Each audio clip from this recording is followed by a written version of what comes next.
Well, I want you to consider that there is a small self over there where you are and over here where I am that pretty much runs our life. The small self has absolutely no interest in you loving you. There is so much density around this me, and you and I aren't even present to how dense it is. Okay, so here is me. Me looks pretty hollow, but me isn't. Me's got a lot going on over here. And everything that's going on over here makes me more dense. And the more dense I am, the more real I am for me. You get it? And if I'm real, I have to be protected. But living day to day, our daily thoughts and actions prove that we believe this is who we are. Feeling. Not feelings. Not feelings. Feeling. There's a difference. If I say feelings, you think emotions. But I say feeling, then you have a question. Is that emotions? Could be. What is feeling? The only thing we now want to do is get in touch with our ability to feel and our resistance to it. You with me? When we're willing to give up controlling how people are, how life is, and what's happening. To be able to certainly just be in the moment of now and just feel whatever's there, not to hold on to it, you understand, but to allow it to move through. If the small self is going to protect me from feeling, we're going to use pain just for a moment, because everybody could agree we don't want to feel pain. Is there anybody in the room who says they want to feel pain? No. Nobody really wants to feel pain. However, by virtue of the small self saying, I don't want to feel pain, it then tries to control what you feel and what you don't. And that's not possible. The moment you try to gauge what I can feel and what I can't, then you are blocking feelings. And by the way, it is the resisting, the blocking, the pushing away that creates all the density here. Are you with me? Because we, as human beings, are on this planet, I assert, okay, don't write it down, you don't have to sell it, but we're here for one thing, and that's to experience life. And that's it. And experience equals feeling. What we're going to say here is that all energy gravitates through our heart space. And anytime you resist anything, be it pain, upset, frustration, or the exact opposite, anything you cling to, try to hold on to joy, happiness, and love and appreciation. They both have the same end result in that it stops the flow of life energy. Fear is what shuts down the heart. And when we shut down the heart, the energy can't move through. It collects.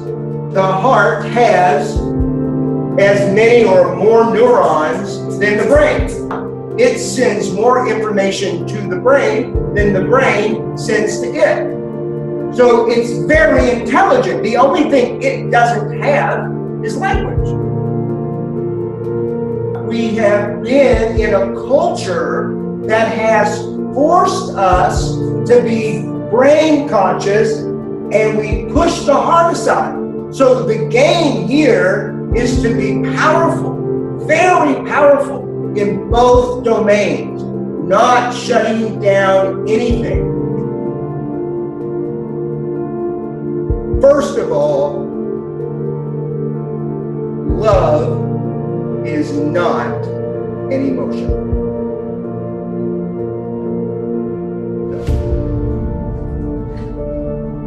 Love evokes emotion, and we collapse them, and we think love is emotion. I'm going to distinguish for you what we're going to call counterfeit love.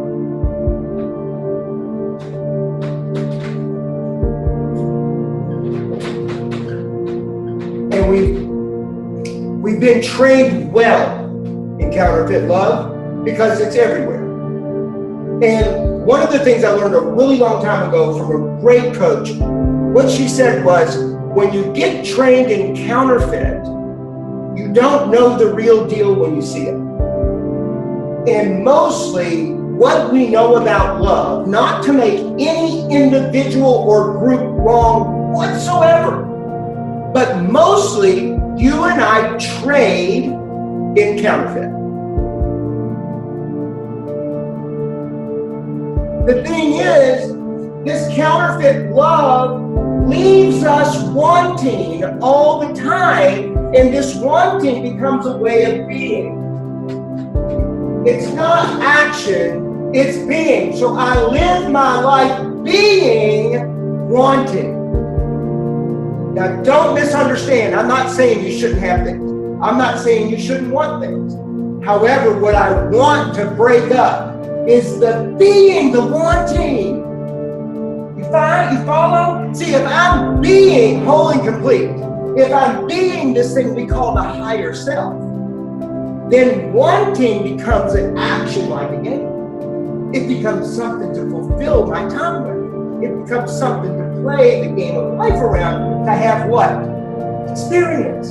Because we're here to experience life. And experience means feeling. But we don't feel. What do we do instead of feel? What do we do? Do you know what we do instead of feel? Watch TV. We think! Yeah. We think! And what do we think about? We think about what I want!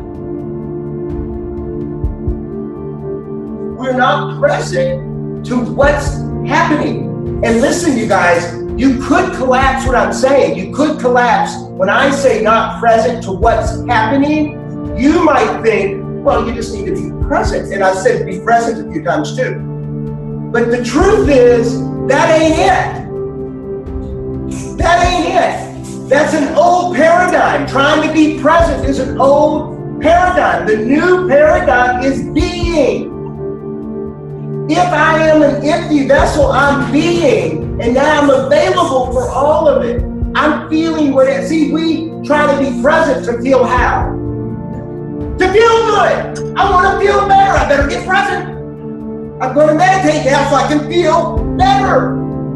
It's the small self chasing, wanting, instead of, wow, I'm feeling what I'm feeling. And I feel it, and I allow myself to experience whatever it is. And the very highest level is I experience it with no judgment.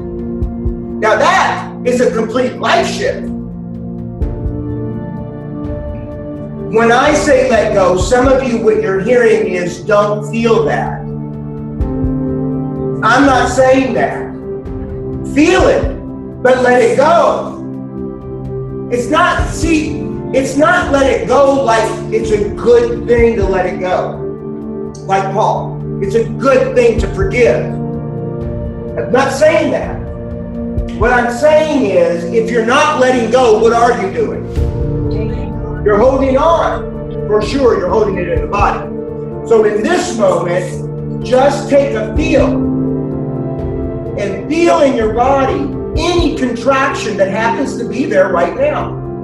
Any. And let it go.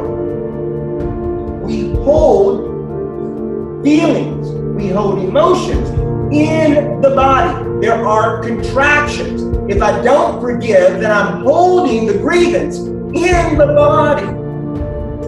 You're feeling it and letting it move through. The only reason you're hanging on to it is because small self has you believing that if you hang on to the side of the pool, you're safe. I'm saying no, if you swim, you're safe.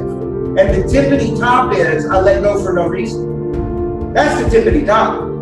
I let go because that is who I am. And if I'm here to experience life, and experience is feeling, then I must learn to feel. Feeling is not holding on. That's a misconception. Like, oh, that feels so good, I'm gonna hold on to it forever. No, that turns into contraction.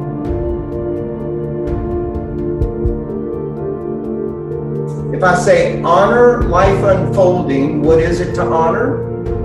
What does honor mean? Well, be aware. Be present. Acknowledge. To hold in high regard. We, collectively, do not honor life unfolding. We don't. We do not hold in high regard moment by moment by moment by moment. We hold in high regard chunks. And that's why we can't impact very much. Consider life not even moment by moment by moment by moment, but consider life millisecond by millisecond by millisecond by millisecond. There are explosions happening over there where you are. I mean, millions, more than millions, of explosions happening at the atomic level that is over there where you are. And every explosion that happens is an explosion of consciousness and energy. Every single one. And all those explosions collectively have this consciousness that we call you. What would it be like if you were forgiven for everything? What if you, in this very moment, were forgiven completely? And ordinary forgiveness implies a little bit, if you will, of superiority about it. Yes. Because I have control over, do I forgive or not? Doesn't make it wrong. Is ordinary forgiveness important? It really is. In human relations, it's very important because ordinary forgiveness gives me the possibility of reconnecting with you at a level that maybe we could communicate. This is complete. It's out of our space. Just like quantum love, there is quantum forgiveness. And by the way, quantum forgiveness is the language of love. How is quantum forgiveness distinct from ordinary forgiveness? Quantum forgiveness is you, now listen, you are forgiven. You are forgiven. It's ever present. It's already there. And it's a matter of I step into it or I don't. Then I have to be willing to step into a forgiveness that already exists. It is mine for the taking.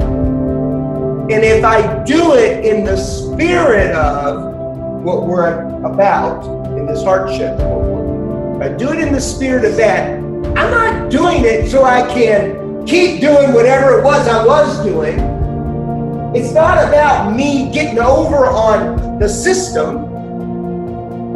It's about the ability to be myself, my true self, my quantum self. Who is that?